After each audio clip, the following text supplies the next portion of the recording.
Look at the Danya Fabiano game. Sure, if I can find it, I will. So let me find it. Caruana, Naroditsky. That was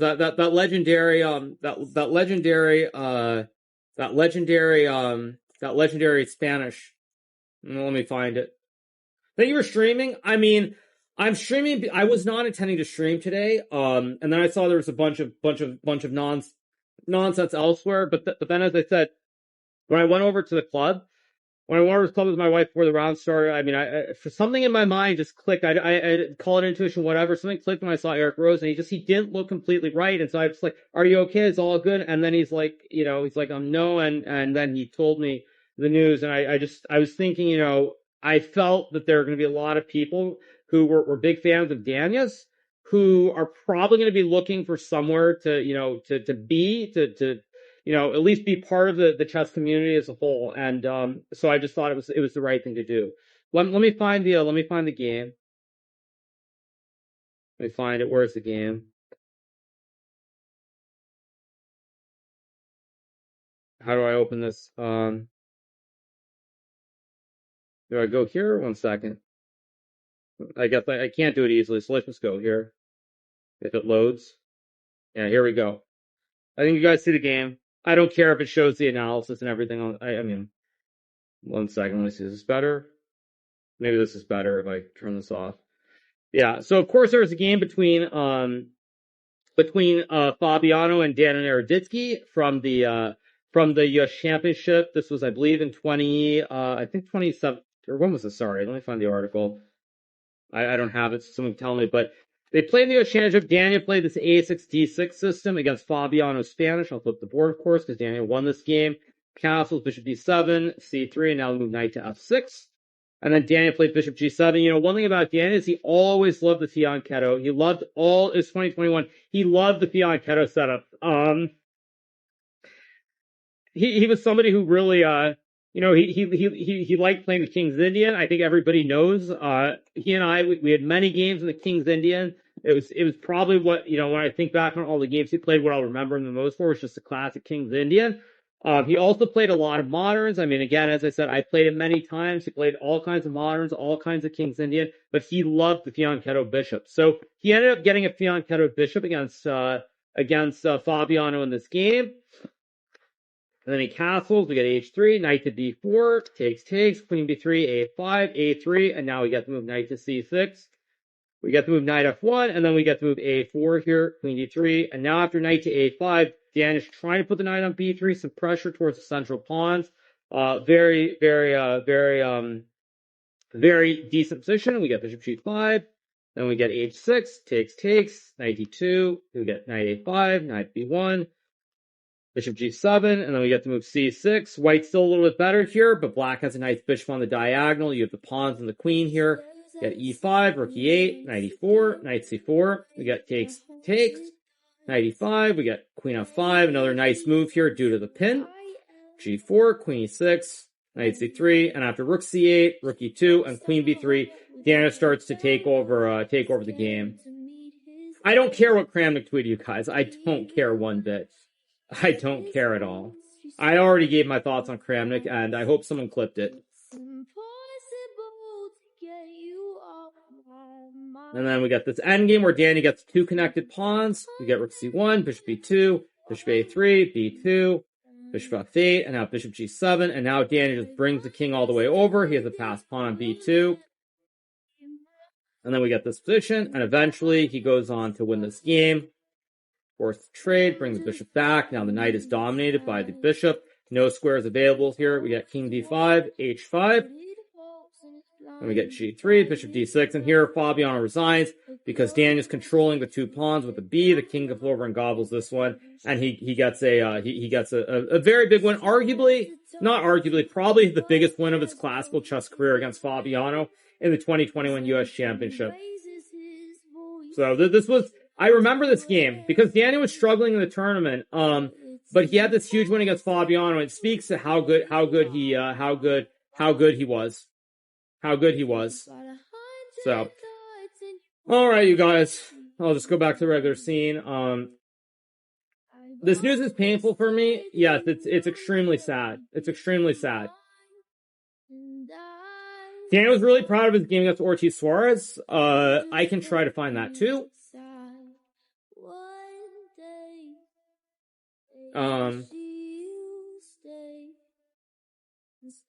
I'm not gonna watch his last video. It's gonna be too painful. I assume it was this game, but let me find it. Was it this game? I think it's this game, right? Yeah. Daniel with the white pieces. Yeah, he played this too. He and Bornik, both of them love to play this Jobava London with d4, knight c3, and bishop f4. Yep. Okay, complicated position. A lot of mistakes if we're only human. Yeah, then he plays this. Rook e2, rook e1, the double stacked rooks on the file. We get rook c8, then we get c5, g5, and now we get the move rook takes e6. Beautiful sacrifice by Danya, sacking the rook and trying to play against black's weaknesses, all these passive pieces, the weak pawn on d5, great bishop, everything very, very clogged here for black. Get a6, bishop b1, rook c6. I thought my light would stay on, but we got this. Oh, Dan does a double rook sack. He did a double rook sack. Plays queen d3 and knight e3, and even though he's down 2 rooks for a bishop and a knight, he's got all these pawns rolling up the board, the double A battery on the diagonal, and he ends up going on to win this game with these knights and the queen. This is actually a very beautiful game. Very, very beautiful game. His chess videos were so great. For me, the best, really sad. If you were an intermediate player looking to improve in chess, his videos were easily the best. They were ones that would help you improve. I know there are other people who, actually, I shouldn't say it that way. Some people are talking about Levy, but I would say that, you know, there's a lot of content out there, but if you truly are looking to improve at chess, Daniel was the best. He was the best. Hearing your voice crack makes me all shaken up. I mean, I'm incredibly strong mentally. I'm not going to lie. I am incredibly strong. You know, I'm not going to pretend that I'm not. I think you have to be in order to make online content. You have to be extremely strong. You have to be extremely strong.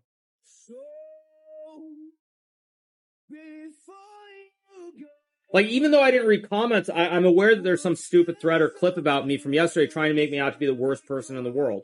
And you have to be incredibly strong mentally to either not take those comments to heart or to be able literally just to not go to such sites. And I'm the latter. I'm able to just ignore websites and just go about my day and everything that I do. I mean, like, you know, it's there's something to be said, but I will tell you guys that I'm incredibly sad today. And Bornik also streaming, yeah. No, I mean, ultimately nothing can be done. I learned this from the situation with Reckful 5 years ago. You know, that if someone's gone at a really young age, you know, there's nothing you can do. I mean, I remember back in 20, I was thinking to myself, like, why did I try to go to Austin when he was there? You know, why didn't I write him a message, you know, the day before, or all these little things that you know, it would have been nice to have been able to do, but you can't. You can't go back and change things. That's the thing. You can't. I mean, as much as you want to, you can't. Till my next game. So yeah, obviously the circumstances today are and yesterday are very, very sad.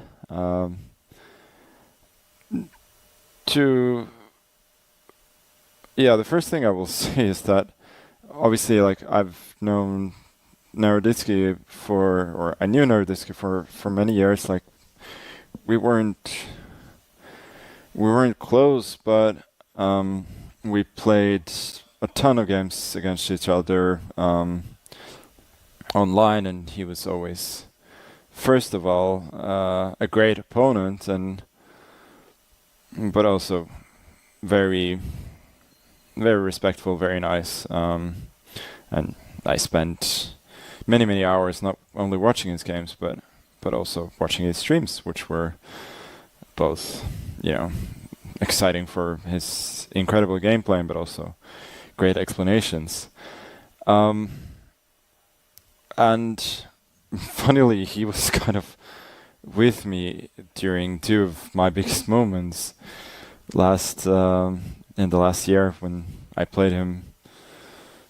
I played him famously a few games on my wedding night after, you know, Ella had passed out, and we both, had a long day, and there had been some drinking, and she had passed out, and I was still awake, and I felt like I was too drunk to sleep, so I decided to play a few games, and I thought, regardless of what happens, it would be a funny story. And kind of because of that, I decided to play a few games when from the hospital bed as well, when we're waiting for the delivery. With the whole Kramnik situation, not only with Naroditsky, from the beginning, I would say that obviously I've had problems with him in the past, not like big problems, but I mean, generally, for all his greatness, I generally thought that he was somebody who had a bit of a better reputation than he deserved for many reasons. But I did feel at the very start when he was going through when he was starting to this kind of crusade against cheating online, I did feel that at the start, even though like I didn't agree with his numbers, I thought at the end of the day he is kind of fighting a good fight. But that turned on his head completely.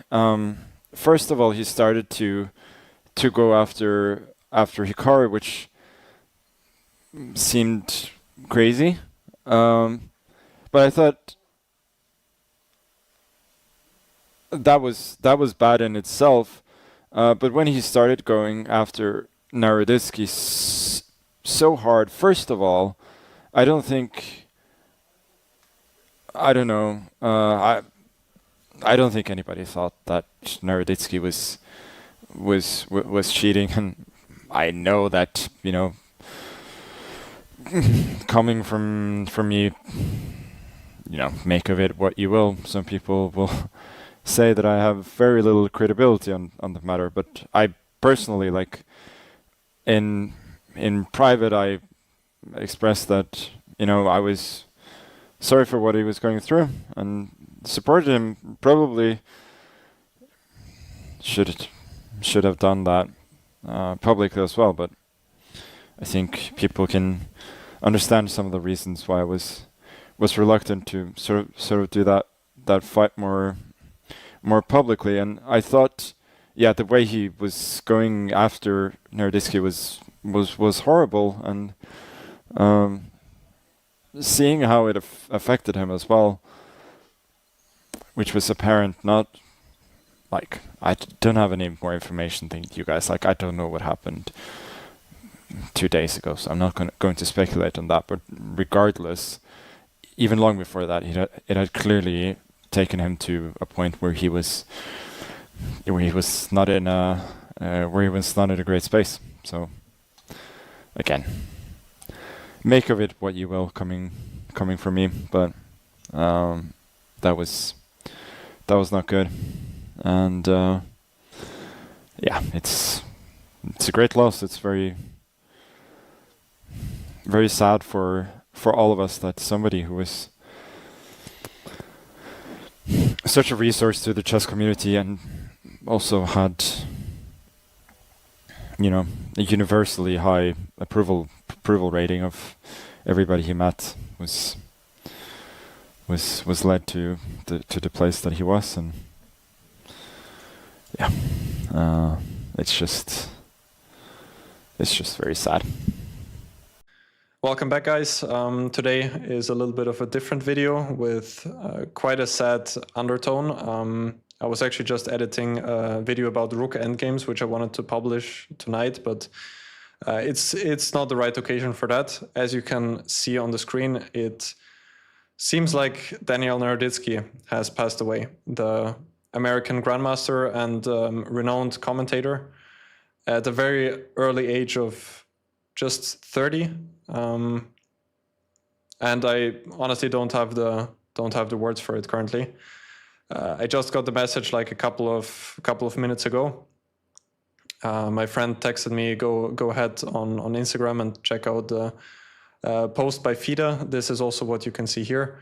And yeah, it looks like Naroditsky has passed away. There are numerous speculations, which I don't want to get into this video. I don't think it's fair to him or to his family to boast around some speculations without knowing anything. I just wanted to make this video, first of all, to tell you guys about it, about those extremely sad news.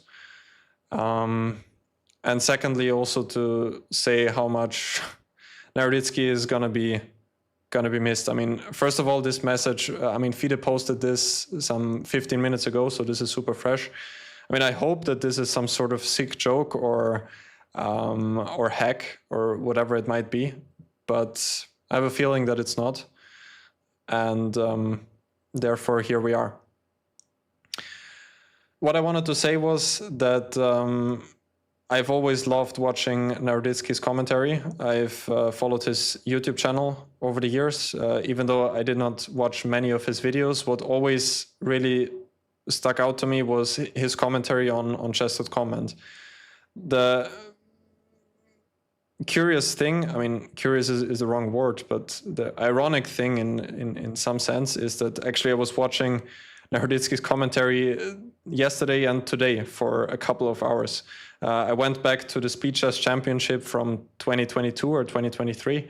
I was watching the match of Magnus against Hikaru firstly, and then of Magnus against Fabi. And Naroditsky was one of the ones to comment there, and I've just always loved his spirit of commenting. He always managed to come up with jokes in any situation whatsoever, and was always just a very charming person, very well-spirited. So I've always loved his presence online, and there are not many people that see this differently. I know that there have been a few. There's been, like, honestly, there's been going on a lot with Kramnik and Naroditsky, of course, but I honestly don't think that this is the right video to speak about that either. I've just, on a quick note, I've always thought that this was quite unfair, but probably now in this situation, probably now everyone is going to say that, so that doesn't really matter.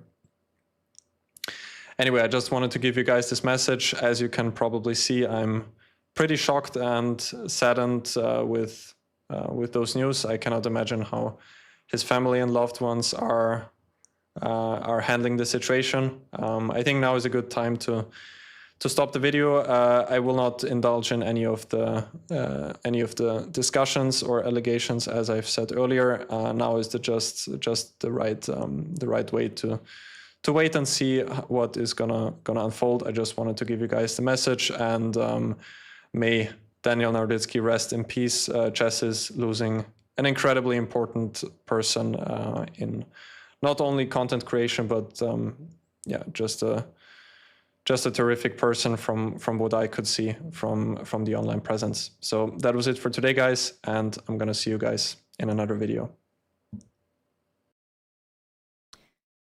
Hey guys, I've been trying to make this video now a bit too many times.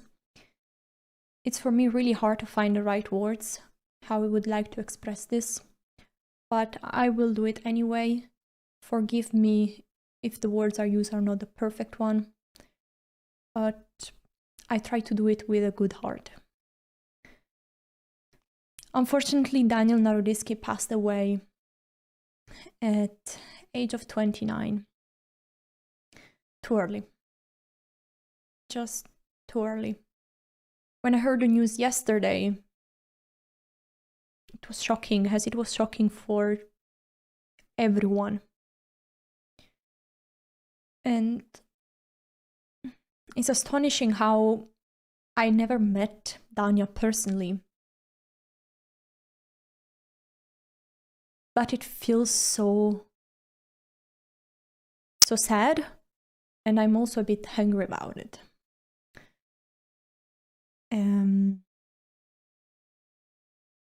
I think Danya just didn't deserve this. Didn't deserve what happened to him. Didn't deserve all his suffer.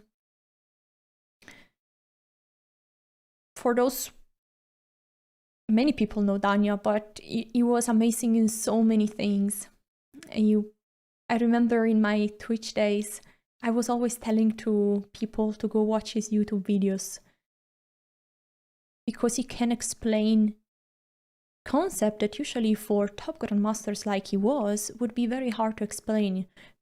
He was able to simplify things in a way that could be understood by people way weaker than him. He was a fun commentator, entertaining, and for me the most important thing is he seemed, and I'm really sure he was, such a genuine, nice person. He cared about people, he cared about helping, about giving them a good time. And he was very sensitive and very empathic.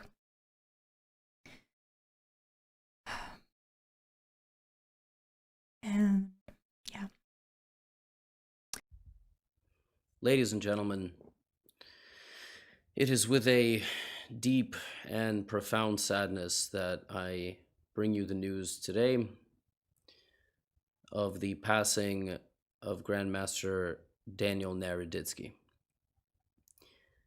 Talented Grandmaster, exceptional commentator, brilliant individual. And obviously I'm away today, and the news broke maybe about 2 hours ago. And I've been sitting here, I'll be very honest, I've been sitting here and I've been staring at a wall for this entire time. I cannot wrap my head around what has happened, and in many ways, recording this short tribute and dedication, bringing the community together, is really the only way I feel I can try to do anything and maybe unite some of us in our grieving. I send my deepest condolences, and I have already, to those closest to him, to his family, to his friends, and to everyone that loved everything that he brought to the world of chess. May we never take for granted all of his contributions. May we remember his contributions to our beautiful game. Always cherish his memory. I was lucky enough to call him, I would say, a friend, a co-commentator, an interviewee, my interviewer, and it was an honor and a privilege to be involved with him in any capacity in bringing the game of chess to all of you. There isn't much else I can say. I will work on something once the grieving process for everyone slowly progresses. I would love if we could do something in the world of chess in dedication, in memory, and you can use the comment section to maybe talk about what role Danya played in your life. I will share that I wasn't so close with him until 2018, 2019. And I remember in some of the darkest days of 2019, I almost walked away from content creation completely. This was before any of chess got bigger, and I remember talking with him late into the night just about life, about anything, and his potential move from California to North Carolina. And he was the most well-spoken person I've ever met, and I've ever had the honor and the privilege of meeting. Anytime I saw him in person at a chess event, it was great to spend time with him. It was great to talk with him. It was a level-headed and very honest and open individual. And he is gone too soon. He is gone too soon. And in times like this is for me, I've never experienced something like this, and I'm really, truly, my heart goes out to those that have. I maybe we reflect internally, we be a bit kinder, we reach out to those who maybe we haven't in some time. And if you have someone in your life or previously in your life, or even a stranger, just be kinder, check in. I will never, ever stop cherishing what Danya brought to the chess world, and I hope I can play some role in honoring his memory forever, his contributions to the game. And that's all. And I recorded this as a way to try to get something off my chest, to try to unite those of you that might also be grieving. The video is not monetized or anything like that. It's just, this is our opportunity to express what Danya meant to all of us in the comment section. That's all I have for you today, and I will see you all in the next video. And we continue, and life is short, and we try to add something positive to the world every day. Rest in peace. Daniel Naroditsky. A few days ago, the news of Daniel Naroditsky's passing reached me, and I have not really been able to understand that it's true. He was, even saying was just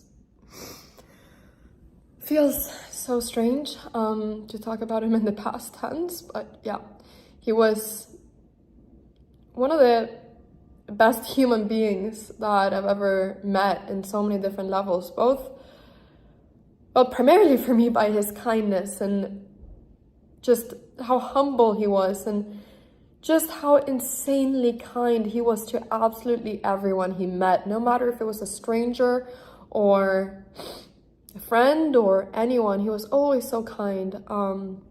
But apart from being an incredible human being, he was of course also an absolutely incredible chess player. He was so talented, so strong. One of the best chess commentators in the world, if not the best. My mother would always say that he was her favorite. And yeah, just an incredible human being. I would always be so amazed by the words he was able to use in commentary, and I always thought to myself, I want to be like Daniel Naroditsky. I want to be able to commentate like him. I want to be, I want to be like him in so many levels, because he was just incredible on so many levels, and I think we should all be a little bit more like Daniel Naroditsky. But when the news hit me a few days ago, I decided to look back on the time that I spent with him at the Charlotte Chess Center this summer, which was his home. He loved the Charlotte Chess Center, and everyone there was his family, and yeah, he talked so much about how he loved it there. And I started reflecting on that time, and I started looking at all the things we filmed, because we filmed a lot of videos together back in summer. And I found this video that I didn't remember that I even had, that I had never posted, that I just fully didn't remember that I still had. And it was when he, in the Blitz tournament that we played, it was a random Blitz tournament, he faced my mother in one of the rounds, and in that little clip that I have, I think it just just encapsulates so much of his personality, so kind he was, and also, of course, his amazing strength as a chess player. And so in this video, you know, there's been so many clips circling around of Daniel's last few days. But in this video, I wanted to show you how he was when we met him this summer. How kind he was, yeah, it was just this little random chess game, but he was just very, yeah, he was just so nice. And just wanted to show you a little snippet of actually Daniel Naroditsky. Yeah, of course this video is not monetized or anything like that. I just think that we should remember him, and yeah, this video is so hard to film. This video is going to be very hard for me to record and probably also hard to watch, so I apologize for not sounding or looking very professional right now, but I've been crying for the past several hours and I still want to somehow make it through this video and contribute to the memory of Grandmaster Danya Naroditsky, and also to call for justice.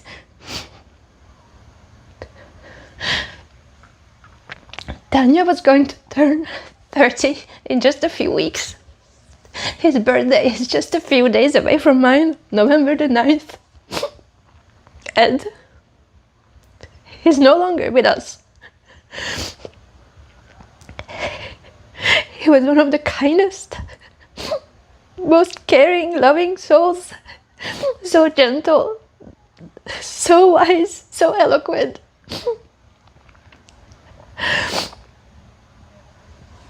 Sorry. He was an excellent chess player, a great commentator, one of the best, if not the best in the world. Such an exceptional educator. He gave all his life to chess.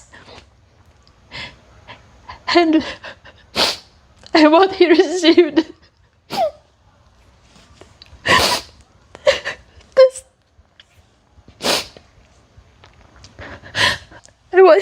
is a struggle that no one should go through.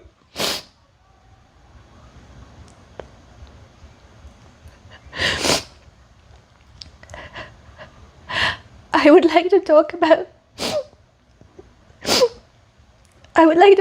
the case from the perspective of someone who was also accused of cheating.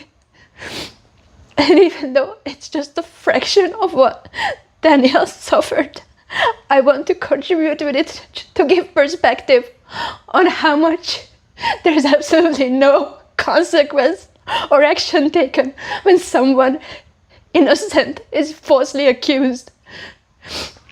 I was accused of cheating at the end of 2007 with a lipstick engine, supposedly.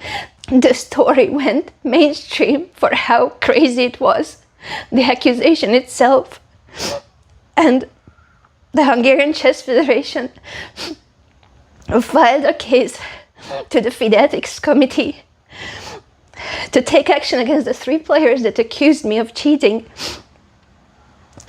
Nothing happened. And while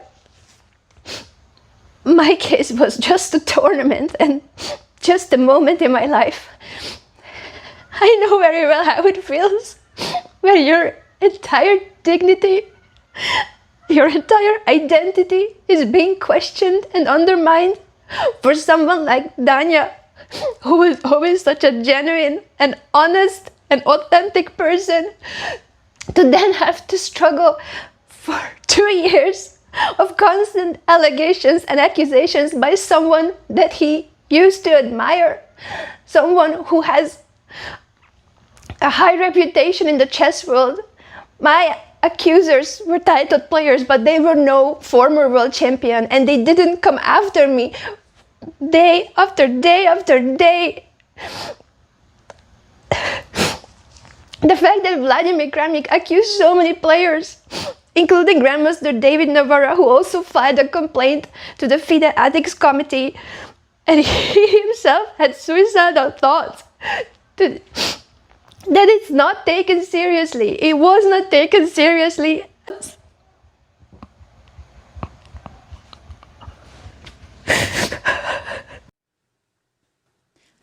Thank you, guys. Yes, I'm here with Levon Aronian, who just managed to win his game against Sam. But the round started with sad news. Levon, and if you would like to say something, please. Yeah, of course. I mean, it's heartbreaking. I mean, I knew Danya quite well. I can say he was always a good friend and a nice guy, and yeah, I'm shocked. I mean, I have not really words to describe the grieving that I'm going through, and I hope his family stays strong, and he was loved by everybody. I mean, it's really worst possible news. Yeah, we all go through this shocking news, of course, and for you it was also very hard to play this round, I guess, because we learned just a few minutes before it started. Honestly, if there was a possibility not to play, I would take it during the game. I was even thinking if I could go to the arbiter, but you know, it's US Championship and the rules are the same, so I just thought I don't care about the result. I'll just play whatever. Yeah, I think Danya, we all know how much he loved chess, and Yes. I think he can understand, and he was chess player until the end. And yeah, it's still very shocking news for us. But coming back to this game, we didn't see you for a long time, and there were many draws. Today you managed to win. How do you think about the tournament situation now? It's okay. I'm playing. I'm enjoying chess. So,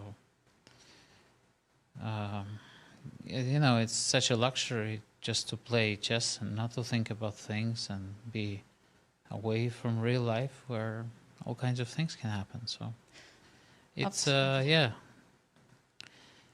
So we should cherish what we have. Absolutely, Levon. Thank you so much for coming here and sharing the thoughts with us. Thank you. Really appreciate it.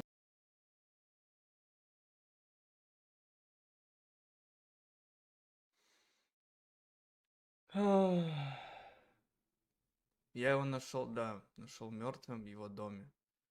Приехал проверять его с Питером, который директор Шарлотт-центра, и другом нашим общим. Мы вместе приехали проверять, что он не отвечал. И мы нашли его мертвым на диване. True, just what I saw. Yeah, that was like at 2 a.m. and he said, "Oh, happy birthday, Sasha." I said, "Yeah, thank you." And I said, last words, what I said to him, I mean, personally, said, "Danya, don't worry about anything. Love you so much. And you are just the best." I'm happy, actually. My last words was sportively.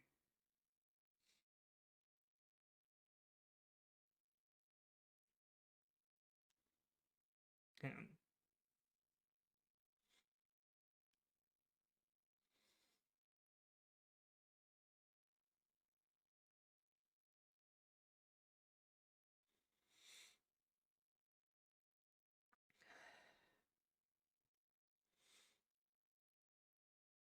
yeah, we were both with Peter, just came to check.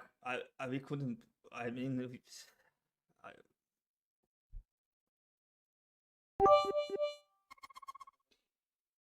thank you everyone for your support.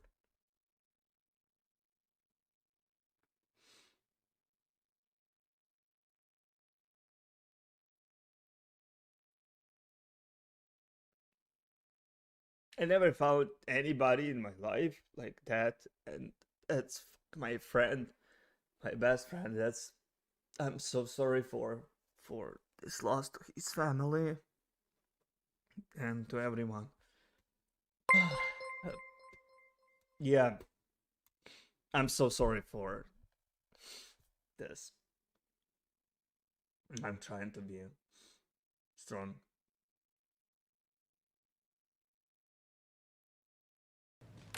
Hey everyone.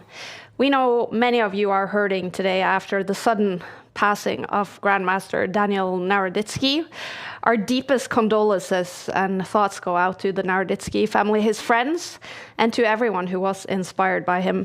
Daniel was an important figure in chess. He was an author, he was a teacher, he was, of course, a player, he was a content creator, a commentator, and his impact on chess has been massive. And he was also a friend to you, David. How will you remember Daniel? Yeah, I must admit, I'm still in shock. Yeah, I mean, I just don't want it to be true. I want to wake up and for him to be there. I was very lucky that I got to commentate alongside Daniel many times. We worked together, we hung out, we played Blitz in person, online, more times than I can remember. He was such a fine, just gentle, funny, multi-talented human, and it's life isn't fair. It's just I've never met anyone who loves chess as much as him and is so passionate, and it just feels like chess is a slightly less bright place today. But I'm gonna focus on the many wonderful memories that he left us with. Yeah. Thank you, David. I know this is difficult to you. It's a difficult day to be a guest on the chess show as well. We have John Sargent here today. A fellow chess commentator to you, how will you remember Daniel?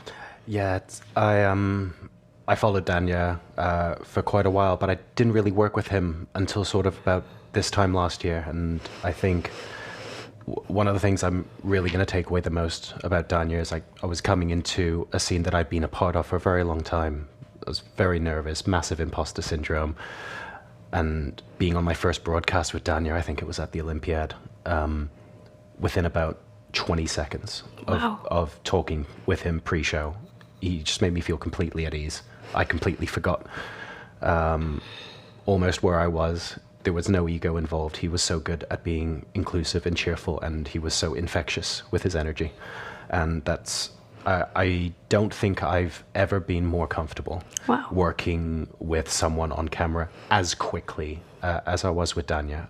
His enthusiasm wasn't just on camera. Like, you could see the following that he had and the sheer number of new people he brought to the game of chess, and we're all hurting today. Yeah.